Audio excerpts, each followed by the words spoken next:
최근 데이트 폭력이 잇따라 발생하면서 논란이 되고 있습니다. 반복되는 이유는 무엇이고 대책은 없는지 사건과 법 김혜민 변호사와 이야기 나눠보겠습니다. 지난주 부산의 한 지하상가에서 남성이 여성을 폭행하는 영상이 온라인상에 퍼지면서 논란이 됐잖아요. 일단 이 사건 먼저 짚고 갈까요? 네, 지난 7일 오전 1시 부산 덕천현 한 지하상가에서 20대 남성이 30대 여성을 폭행하는 모습이 담긴 CCTV 영상이 SNS에 퍼지면서 논란이 일었는데요. 이 영상에 따르면 두 사람이 말다툼을 하던 중 남성이 먼저 여성의 뺨을 때렸고 이에 여성은 반격했으나 이어지는 남성의 폭행에 결국 쓰러졌습니다.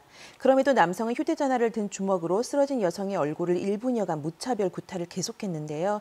이후 여성은 정신을 잃고 움직이지 않았으나 남성은 이 여성을 둔 채 그대로 사라졌습니다. 네. 알고 보니 두 사람은 연인 사이였다고 합니다. 네.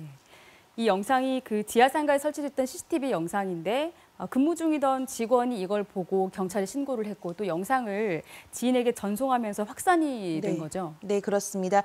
남성은 해당 영상이 인터넷상에 떠돌아다니는 것을 알게 된 후 지난 10일 경찰에 자진 출석해서 조사를 받았는데요. 네. 남성은 경찰 조사에서 연인 사이였던 여성과 휴대전화를 보여주지 않는다는 이유로 다툼을 벌였다라고 진술했습니다. 한편 피해 여성은 사건이 있던 7일 현장에 출동한 경찰에게는 남성에 대한 신고 거부 의사를 밝힌 뒤 귀가했지만 이후에는 입장을 다소 변경해서 남성에 대한 처벌 희망 여부에 대해서 좀 더 생각해보겠다라는 입장을 취한 것으로 알려졌습니다. 네. 자, 그렇다면 만약 여성이 처벌을 원치 않는다, 이런 경우에는 폭행이 있었다고 하더라도 가해자 처벌을 할 수 없는 건가요?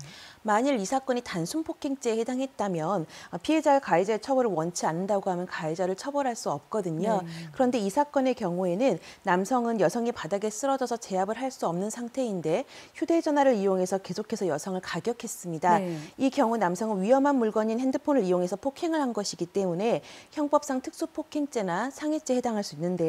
이러한 경우에는 피해자가 가해자의 처벌을 원치 않는다고 해도 가해자를 처벌할 수 있습니다. 네.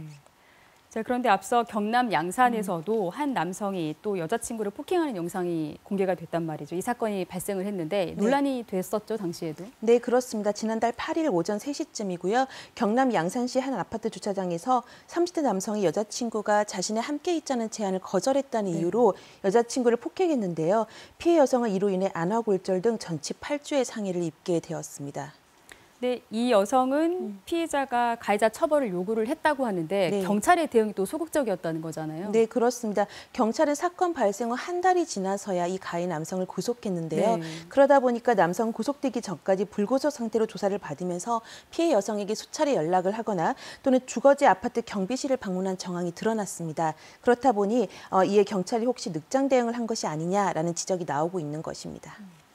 자, 그런데 이런 데이트 폭력이 해마다 늘고 있지 않습니까? 네. 그런데도 처벌 비율은 낮다고 해요. 앞서 부산 사례처럼 처벌을 원치 않는 경우도 있는 것 같은데 네. 어떤 게 문제가 되고 있습니까? 일단 연인 관계에서 발생하는 폭력은 그 예후가 모르는 사람에 의한 폭력보다 더 좋지 않은 경우가 많고요. 네. 또 그리고 피해자의 대응 양상 역시 모르는 사람에게 당하는 폭력보다 오히려 더 소극적이고 한계에 부딪히는 경우가 많습니다. 네. 가해자는 피해자의 동선이나 주거지, 성격, 심리 상태가 위축됐다는 점 등을 매우 잘 알고 있는 반면에 피해자는 가해자의 관계상 신고하여 처벌받게 하는 것에 대한 심적인 부담감 또는 두려움을 더 많이 느끼기 때문인데요. 네. 여기에 더해서 여성폭력의 심각성에 대한 낮은 인식, 그리고 교제 중의 폭력이 연인 간에는 충분히 발생할 수 있는 사사로운 일이라는 인식, 또한 합의만 보면 끝날 일이라는 인식 등이 더해져서 오히려 생면부지의 사람에게 당하는 폭력보다 더 가벼이 치부되는 경향이 있습니다. 네. 인식도 문제인 것 같은데 그러다 보니 이 데이트 폭력 재범률도 높다고 하지 않습니까? 재발 방지 대책이 뭐가 있고 또 여성들이 어떻게 대처하면 좋을까요? 일단 이 용어부터요. 데이트 폭력이란 말 자체가 폭력의 심각성에 주목하게 하기보다는 데이트라는 우호적인 관계에 더 주목하게 하는 경향이 있어서 이 용어가 적절한지에 대한 지적도 계속되고 있고요. 성폭력 처벌법에 보면 친족 관계에 의한 강간은 따로 규정해서 더 무겁게 처벌하고 있거든요. 근데 이러한 데이트 폭력도 친밀한 관계에 의한 폭력인 만큼 솜방망이 처벌에 그치지 않도록 일반 폭행이나 상해죄에 비해 특수한 유형으로 가중 처벌할 수 있는 법적 근거, 예를 들어서 특례법 등을 제정할 필요도 있어 보입니다.